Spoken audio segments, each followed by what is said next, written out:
যে মানুষটা আমাকে সব থেকে বেশি অপছন্দ করত, যার অপ্রিয় তালিকায় সর্বপ্রথম লেখা থাকতো আমার নাম, আজ কিনা তারই বসেছে, তারই বেডরুমে বসে আছে আমি।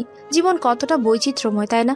ইউএসতে বড় হওয়া এই আমি প্রথমবারের মতো বাংলাদেশে এসেছিলাম মা বাবার বাধ্য হয়ে। আর এখানে এসে যে একদিন ভরা সবাই একজন মানুষকে দেখে আমার 18 বছরের জীবনে এই প্রথমবারের মতো আমার হৃদস্পন্দন থমকে গিয়েছিল। বুকের ভেতর তৈরি হয়েছিল মৃদু কম্পন। মানুষটা আর কেউ নয়, আমারই বড় চাচার বড় ছেলে পূর্ব ভাই, ওরফে এই শহরের এমপি পূর্ব মির্জা। তার সাথে আমার প্রথম পরিচয়টা অবশ্য কোনো রূপকথার মতো ছিল না, বরং ছিল তীব্র অপমানজনক। তার হাতের পরপর দাবাং মার্কা 5-5টি জোরালো চর খেয়ে আমি তার প্রেমে পড়েছিলাম। ভাবা যায়, যেখানে হাতের চর খেয়ে তার প্রতি তীব্র ঘৃণা জন্মানোর কথা, সেখানে কিনা উল্টো আমি তার প্রেমে উষ্টা খেয়ে পড়েছিলাম। একটা আলিশান বেডরুমে নববধূ রূপে বসে আছে অষ্টাদশী কন্যা মেহরিশ। সুগন্ধি ফুলের মৃদু সুবাসে ভরে আছে পুরো ঘর। অপেক্ষা করছে হুট করে অপ্রিয় থেকে প্রিয় হয়ে যাওয়া একান্ত ব্যক্তিগত সেই মানুষটার জন্য। কাউকে ভয় না পাওয়া, সবসময় নিজের ইচ্ছে মতো চলা মেয়েটার ভেতরেও আজকে ভয় কাজ করছে। নার্ভাস লাগছে ভীষণ, গলাটাও শুকিয়ে এসেছে। বার কয়েক হাতের ফোনটা নিয়ে সময় পরখ করেই যাচ্ছে অস্থির হয়ে।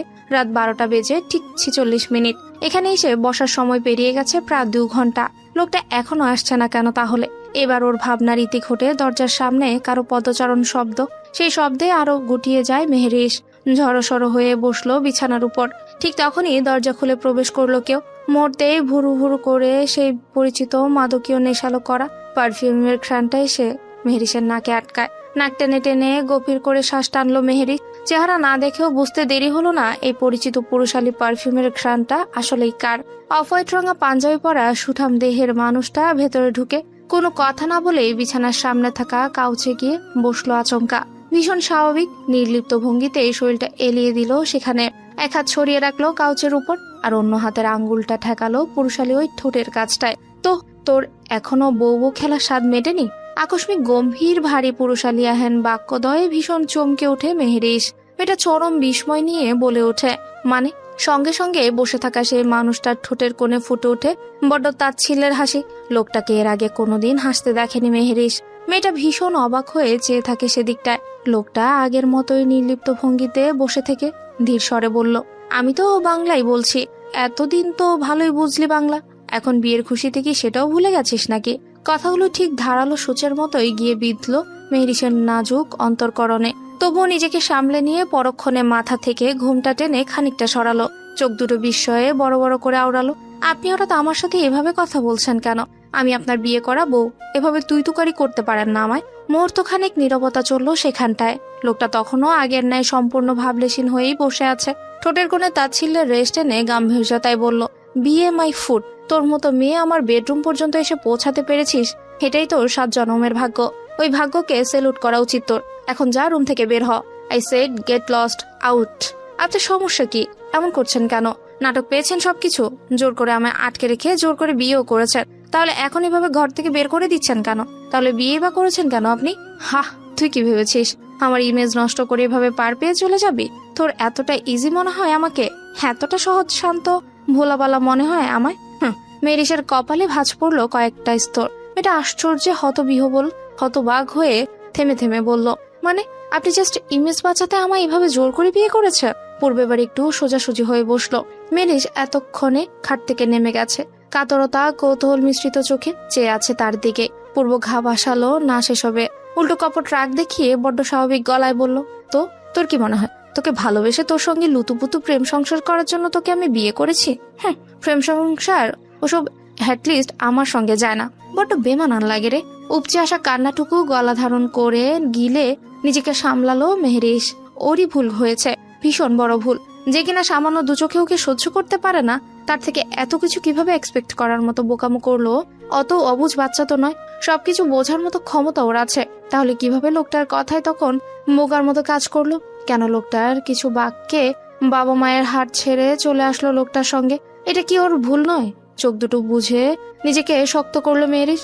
লোকটাকে ভালোবাসাটাই ওর ছিল সব থেকে বড় ভুল, আর সেই সুযোগটাই তো কাজে লাগিয়েছে পাষণ্ড নিষ্ঠুর পুরুষ। আপনি কি ভেবেছেন আপনি এভাবে আমায় অস্বীকার করবেন, অত্যাচার অসম্মান করবেন, আর আমি টিপিক্যাল মেয়েদের মতো এসব সহ্য করে আপনার সাথে সংসার করব বসে বসে? তাহলে বলবো আপনিও বিরাট ভুল করেছেন। আমি মোটেও অমন মেয়ে নই। আমিও চলে যাব। এবারই তো দূর, এই দেশ থেকে চলে যাব আমি, আর সেটা এক্ষুনি, এই মুহূর্তে। কথাগুলো কোনো রকম বলে সোজাসুজি সেখান থেকে উঠে গটগট পায়ে দরজার দিকে এগোতে নিলেই শুনতে পায়, যাবি যা, আই ডোন্ট কেয়ার, বাট যাওয়ার আগে এটা তো একটু দেখে যা। মেহেরিসের চলন্ত পা দুটো থেমে গেল অমনি। ঘাড় ঘুরিয়ে সন্দেহজনক চোখে তাকালো পেছনে। লোকটার হাতে ধরে থাকা ফোনটা একটা ভিডিও চলছে। মেহেরিসের চলন্ত পা দুটো থেমে গেল অমনিতেই। ঘাড় ঘুরিয়ে সন্দেহজনক চোখে তাকায় পেছনে। লোকটার হাতে ধরে থাকা ফোনটা একটা ভিডিও চলছে, যেখানে খুব স্পষ্টভাবে দেখা যাচ্ছে মেহেরিসের পাসপোর্ট, ভিসা থেকে শুরু করে যাবতীয় প্রয়োজনীয় সবকিছুই আগুনে পুড়ে ছাই হয়ে যাচ্ছে। চোখ দুটো মুহূর্তে ঝাপসা হয়ে এলো মেহেরিসের। বুকের ভেতর চললো তোলপাড়। সে আশাটুকু হারিয়ে বিবেক বুদ্ধি লোপ পাওয়ার মতো করে দাঁড়িয়ে রইল ওভাবেই। এতক্ষণ নিজেকে বহু কষ্টে সামলেও এবার আর চোখটা বাদ মানল না। গড়িয়ে পড়লো অশ্রুকণা বিনা বাধায়। ভিডিওটা শেষ হতেই লোকটা ফোনটা পুনরায় নিজের পাশে থাকা বেডসাইড টেবিলে রাখে। এত কিছু করার পরও, কারোর সাথে এত জঘন্যতম কাজ করার পরও কিভাবে একটা মানুষ এতটা স্বাভাবিক থাকতে পারে? এটা বোধহয় একমাত্র সাহান পূর্বের পক্ষেই সম্ভব। হ্যাঁ, লোকটার পক্ষে সব করাই সম্ভব। কাঁদতে কাঁদতে এবার অস্পষ্ট গলায় চেঁচিয়ে উঠল মেহেরিস, আপনি কেন করেছেন এমনটা? কি করেছি আমি আপনার তো কোনো ক্ষতি করিনি আমি। কেন আপনি আমার এতটা অপছন্দ করেন সবসময়? কেন সহ্য করতে পারেন না আমায়? কিসের এত ক্ষোভ আমার প্রতি আপনার? পূর্ব এবার আরো আয়েশ করে বসলো, যেন কথাটায় বেশ মজা পেয়েছে সে। সামনে থাকা রমণীর কান্না মিশ্রিত মুখটা দেখে বড্ড তৃপ্তিও পাচ্ছে মনের কোণে। পরপর আবার ঘাটটা এলিয়ে দিল পুনরায় কাউচে। এরপর প্রচন্ড ভাবলেশীন গলায় প্রতি উত্তর করলো, ঘৃণা? তোর কি মনে হয় তোকে আমি ঘৃণা করি? হ্যাঁ, তোর এতটাও সৌভাগ্য হয়নি যে তুই আমার ঘৃণার লিস্টে জায়গা পাবি। ভীষণ অপছন্দের তুই আমার, তবে আমি তোকে ঘৃণাও করি না। আর না তোর প্রতি আমার বিন্দু মাত্র রাগ খুব কিছু আছে, কারণ ঘৃণা করলেও মনের ভেতরে জায়গা পাওয়া লাগে। আমার ঘৃণার লিস্টে থাকার যোগ্যতাও তোর নেই। পূর্ব ভাই, আপনি কেন এমনটা করছেন আমার সঙ্গে? কি কমতি আছে আমার মধ্যে বলুন না? আপনি কেন করলেন এমনটা আমার সঙ্গে? আমার সঙ্গে কেন সংসার করা যায় না? তাহলে কেন করলেন আমায় বিয়ে? কেন? কিসের প্রতিশোধ নিলেন আমার জীবনটা এভাবে শেষ করে দিয়ে? তোর মতো মেয়েদের যাদের শরীরে 100% থেকে 80% শরীরই মানুষ দেখে বেড়ায়, তাদের সঙ্গে পৃথিবীর অন্য সব ছেলেদের মানালেও পূর্ব মির্জার সঙ্গে যায় না। এখন আমার চোখের সামনে থেকে বের হয়ে যা। আর যদি তোকে বের করতে আমায় উঠতে হয়, তবে এই রুম তো দূর, এ বাড়ি থেকেও ঘাড় ধাক্কা দিয়ে বের করে দিব তোকে। নাও আউট। তারপরও মেহেরিসকে নির্লিপ্ত দাঁড়িয়ে থাকতে দেখে আবারও দাঁতে দাঁত পিষে আওড়ালো পূর্ব, যাচ্ছিস না কেন মেয়ে?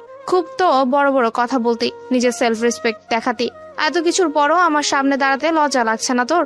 আর হ্যাঁ, তোর এই ন্যাকামার্কা ফেসের স্ট্রাকচারটা যেন আর কোনোদিনও আমি না দেখি, তাহলে ওই দিন হবে তোর শেষ দিন। আমি অতটা ভালো নই যতটা এখন পর্যন্ত তুই দেখছিস। শান্ত আছি, ঠান্ডা আছি, থাকতে দে, আদারওয়াইজ জীবন তো পুড়িয়ে মারবো তোকে। মেহেরিস এবার নিজের কান্না থামায়। আর গলবে না সেই লোকের সামনে, নিজের দুর্বলতাও প্রকাশ করবে না। অনেক হয়েছে, অনেক সহ্য করে নিয়েছেও। পেয়েছেটা কি এই লোককে? হাতের সাহায্যে চোখের পানিটুকু মুছে গলার কণ্ঠ শক্ত করে বলল, তাহলে শুনে রাখুন পূর্ব মির্জা, আমিও মেহেরিস মির্জা বাড়িরই মেয়ে। আমার শরীরেও এই বংশেরই রক্ত বইছে।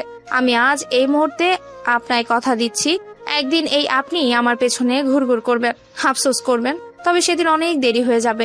নিজের করা ভুলের প্রায়শ্চিত্ত হিসেবে পস্তাবেন আপনি, ভীষণ বাজেভাবে পস্তাবেন সেদিন। তবে আমাকে আর খুঁজে পাবেন না। হৃৎপিণ্ডের অস্বচ্ছ যন্ত্রণায় ঢুকে ঢুকে মরবেন আমায় এভাবে ঠকানোর জন্য। আমি কোনোদিনও ক্ষমা করব না আপনায়। কাউচে পুনরায় শরীর এলিয়ে দেওয়া পূর্ব এবার একদমই টান টান হয়ে বসলো।